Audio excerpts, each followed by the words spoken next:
Today's video will have a slightly different format. We're going to look at a tool called NotebookLM, which is a pretty interesting tool when it comes to improving your productivity, when it comes to consuming and learning information, and it has its connection to voice. So I thought it'd be really interesting to share this with you, as really it can change the way that you consume content. And if you're someone that improves their knowledge or just generally has a better retention of knowledge through conversations or through just consuming media via audio, I think this is a pretty big game changer for you. So if you're a student or if you're just someone who wants to digest different information in a smarter and more intuitive way, I think this tool is actually going to help you a lot. So it's called NotebookLM, and it's a tool that is provided by Google, and it's pretty, let's say, amazing at taking information and make it very, very digestible. So yeah, I think we can get right into it, and you simply go to NotebookLM and you click try notebook, and it brings you into this pretty cool page. And yeah, I think we can directly create quote unquote a notebook. And as you can see, you have different formats of how you can put the information. So you can put it directly from your Google Drive. You can just put a PDF or Markdown or even an audio file if you have, and put it directly here. So for example, a topic that I actually want to listen to, I will take it with me at the gym to just, learn something while I'm lifting weights or running, is I want to look at how the prompting is for 4.1.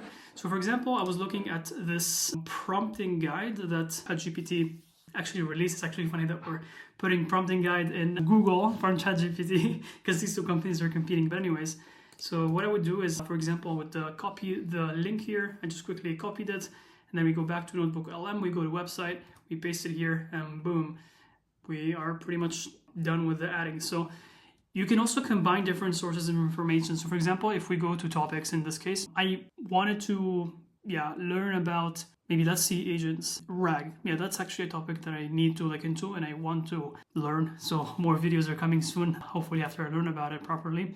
But let's also include this one. And let's go here. And yeah, I could add more and more, let's say from my docs or from just text or from anything. But I think for now, just to get the idea, I think we're good. But beyond audio, it can just be a good place to chat with documents. So you can just use this chat feature here. I personally really like the studio, so I guess we are gonna go generate.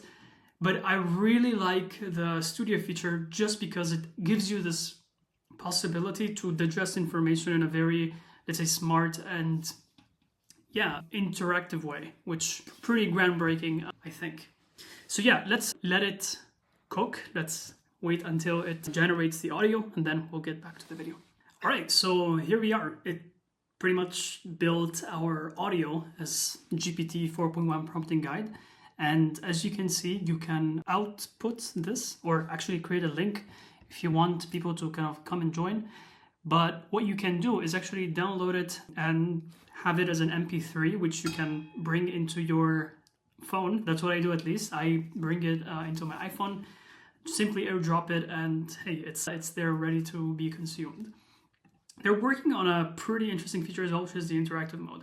But hey, let's Welcome to a deep dive. give a taste. Today we're pulling back the curtain on some really practical insights straight from OpenAI about their latest models. That's right. We're looking at how to get GPT 4.1 to really work for you, and also how to unlock the power of combining text and images. Exactly.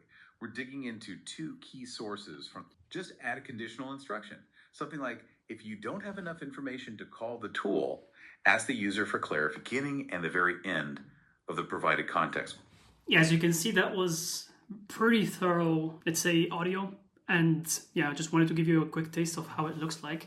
But this is the idea. So you put any information that you want to generate an audio for, and it pretty much does the job for you. And yeah, it's honestly a pretty game-changing way to consume information, at least for myself.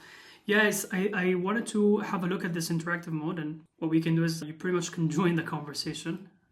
Maybe let's give it a sec. Welcome to a deep dive. Today we're pulling back the curtain on some really practical... Oh, our listeners got something to share. Let's hear it.